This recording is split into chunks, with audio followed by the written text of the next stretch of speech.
결산과 관련해서 공공임대 리츠를 제가 좀 봤는데요. 네네. 공공임대 리츠 이 사업 예산이 내년에 반영이 돼 있습니까?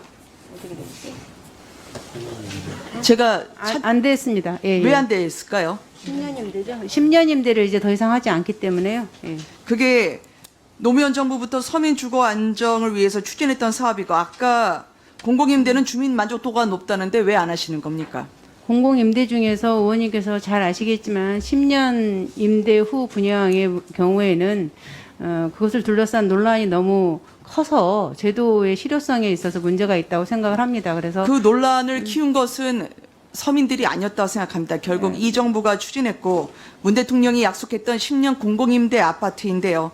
그걸 결국 정부가 설계를 잘못하고 추진했기 때문에 이 부분의 모든 부담을 서민이 안고 있습니다. 그럼 지금이라도 네. 잘못을 인정하셔야 되는 거 아닙니까? 지키지 못하는 공약 어쩔 수 없다고 얘기하면 그걸 믿은 서민들은 뭐가 됩니까? 잘못을 인정하십니까?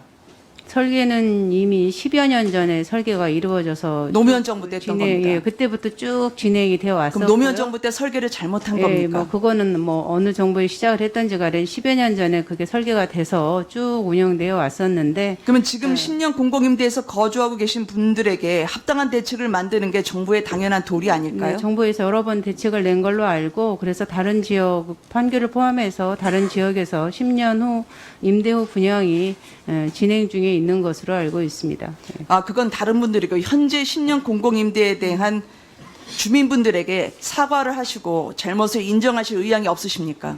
정상적으로 지금 그 분양이 진행되고 있는 것으로 알고 있습니다. 일부 지역에서 문제 제기는 있지만 거기에 대한 보완 대책도 저희들이 충분히 그럼 발표했습니다. 잘못된 정책에 대해서 주민들에게 사과하실 생각이 없다고 제가 받아들이면 됩니까?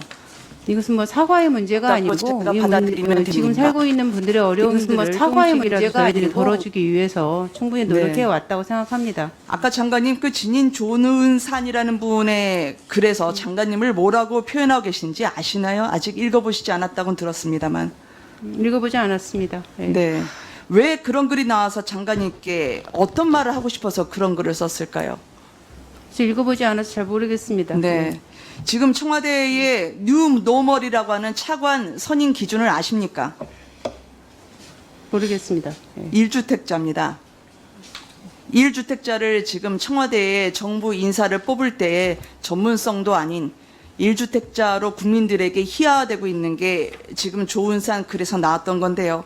하나 더 여쭙겠습니다. 지난번에 30대가 영끌로 집을 사는 거에 대해서 안타깝다 말씀하셨는데요. 서울에서 현재 자녀가 둘인 30대가 청약점수 만점을 받으면 이걸로 당첨받을 수 있다고 생각하십니까? 무주택 기간 뭐 여러 가지들 좀 따져봐야 되겠습니다. 30대 최고령 39살 수요자라 해도 자녀 2명의 배우자까지 끌어서 4인 가구라면 받을 수 있는 점수가 57점입니다.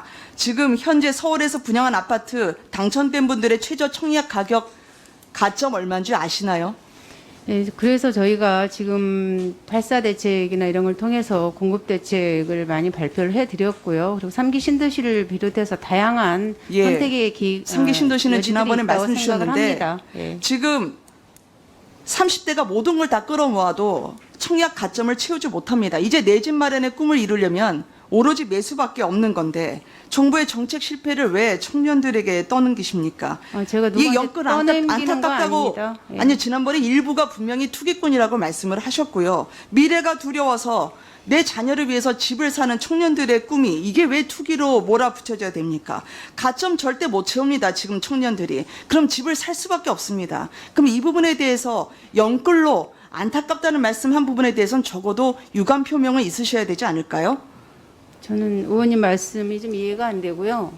의원님께서도 곰곰이 좀 생각을 해보셨으면 좋겠습니다. 지금 말씀하신 것처럼 그런 문제가 있다라고 했을 때 영끌을 해서 집이 사는 것이 장기적으로 도움이 될 것인지 아니면 앞으로 서울에서 공급될 물량 또 신도시에서 공급될 물량들을 생각해 봤을 때 조금 기다렸다가 적정하고 합리적인 가격에 매수를 하는 것이 분양을 받는 것이 좋을 것인지는 좀 생각을 해보고 20대와 30대의 4월부터 올해까지 지금까지 계속 팽이빵이 이뤄지고 있는데 이 부분 예, 그래서 저희는 조금 더 기다리는 것이 좋겠다라는 생각을 가지고 있고요. 패닉 바잉 이런 용어들이 사용되는 것들이 오히려 청년들의 마음을 더 급하게 할 우려가 있다. 이래서 용어에 있어서도 조금 더 순화되는 그런 분위기가 되었으면 청년들에게 도움이 될 거다 이렇게 생각합니다. 네.